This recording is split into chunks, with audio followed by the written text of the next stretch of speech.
whoever they are. And it's wrong to do it in the first place. I mean, it's just this whole approach. And I know I'm taking a lot of time to puff away on a joint. People say I shouldn't smoke near my plants and blah, blah, blah. Whatever.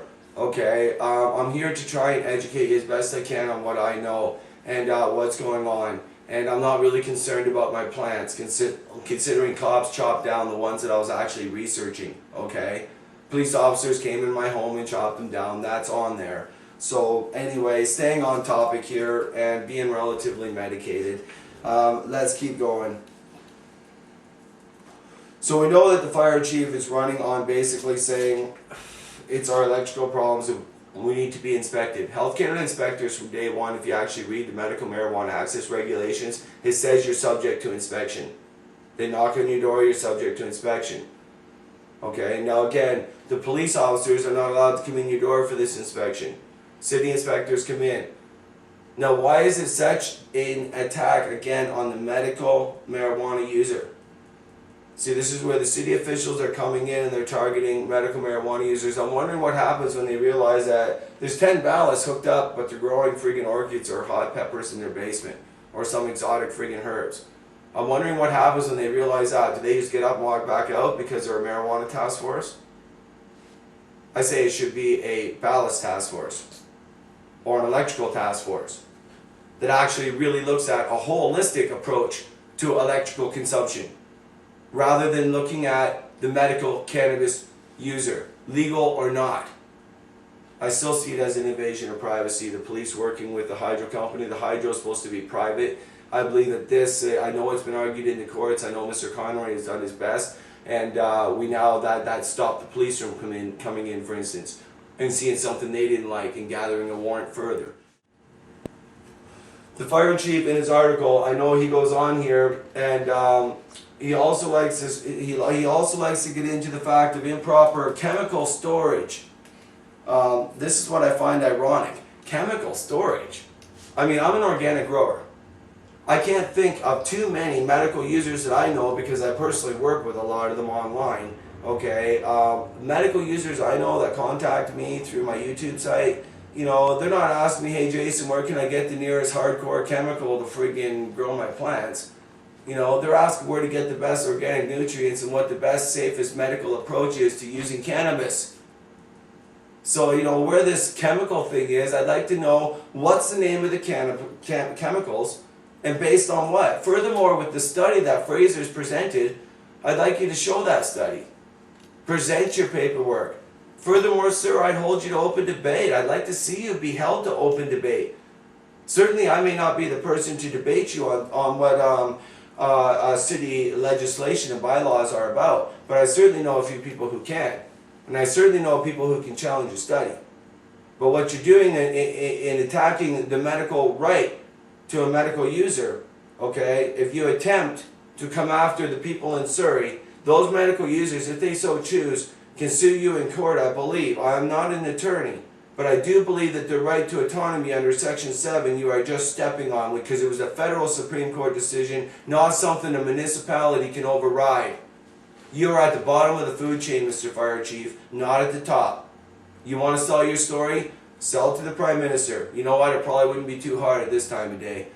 Anyway, I'm gonna actually seg out here for a couple of minutes while I look up a couple more notes here because I don't want to seem like I'm rambling on. I certainly don't want to be repeating myself too much. And of course, the more I get into my meds, the more I'm gonna ramble. We're just gonna continue on here as best we can. So I'm going to start to read a little bit straight from the screen because I hate notes. I can't read my own handwriting half the time because I can't spell worth of shit. That's all documented.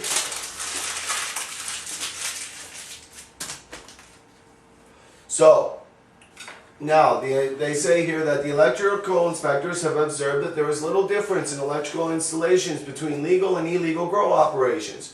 Now, why is this? The same reason I do this channel. It's because the federal government gives people, sick people at that, disabled people, a federal license to grow cannabis, only no guide. No guide to safety, for electricity, let alone how to keep their plants from cross-pollinating. You know, they sell them the seeds though. I mean, this is a discussion all in of itself. However, accountability still comes back onto the feds who give the card out. Now, of course, they drop it and say, oh yeah, no, the card holders, they got to follow local, provincial, and municipal law, local, provincial, and federal law. That is what we're supposed to follow. Now, to follow local, provincial, and federal law, I'm not sure how many attorneys are actually qualified in those many areas of law.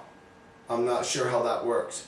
But I know one thing, as an activist, I have trouble keeping up with the cannabis laws, let alone every other bylaw in every other municipality and so forth.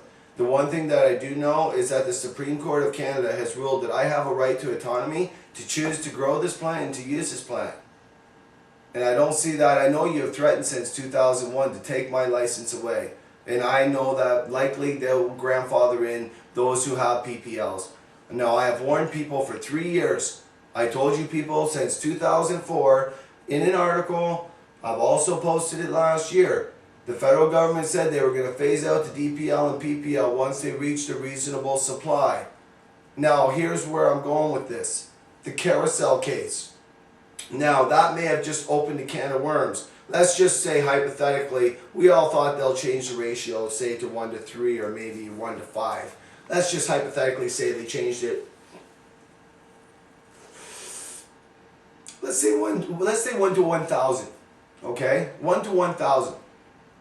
So for every card they get to serve, for every location they get to serve 1,000 people.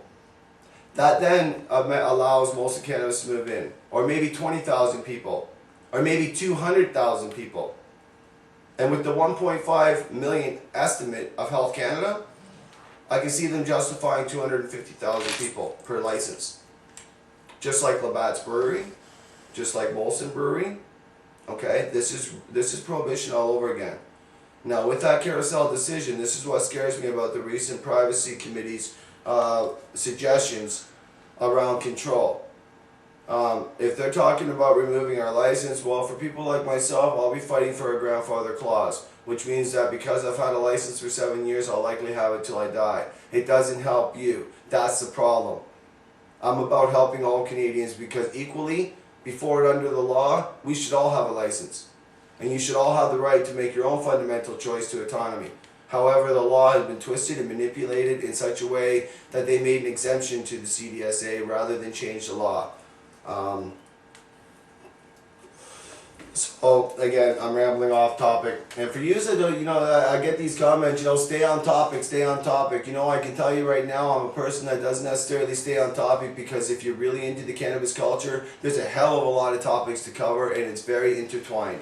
So those that understand know what the hell I'm talking about, okay, and appreciate some of the work that I'm doing. And because of the medications right now, my mind is not 100%. So I hope that the viewers can appreciate that. So again, they go on here. The police chief goes on here and has a concern currently with the fact that we don't have to get the consent of the property owner. Now again, say that we did have to get the consent of the property owner. We're then breaching our confidential right to our medical files. Should I have to disclose to my landlord that I'm sick and potentially dying? The landlord looks it up on the internet. What's a category 1 illness? Well, a category 1 illness is this. Okay, and it shows a list. So why should I need to expose that? Because you, Mr. Fire Chief, say that fires are started based on a study that's not even peer reviewed and solidified? It's nothing more than a case study, sir. And I know you're going to be at City Hall tomorrow night. I'm going to do my best to make it down there. The part of the reason I'm doing this video is to really address this fact. And I'm going to do my best to put this up tonight because you certainly alerted a lot of people. And I hope that we can hold you to open debate in public around your policies and your viewpoints. And we're going to continue to get into now here's another thing. So now the mayor has concerns about the safety of the firefighters that show up on scene. Well, you know what? So do I. So start inspecting grease fires. They're the #1 fire starter. So are we going to start checking everybody's grease fire at 6 o'clock, make sure it's turned off? What about those that bake at 11 o'clock? Are we going to put GPS systems on every grease machine? Or am I just being way out in left field? See, this is how backwards you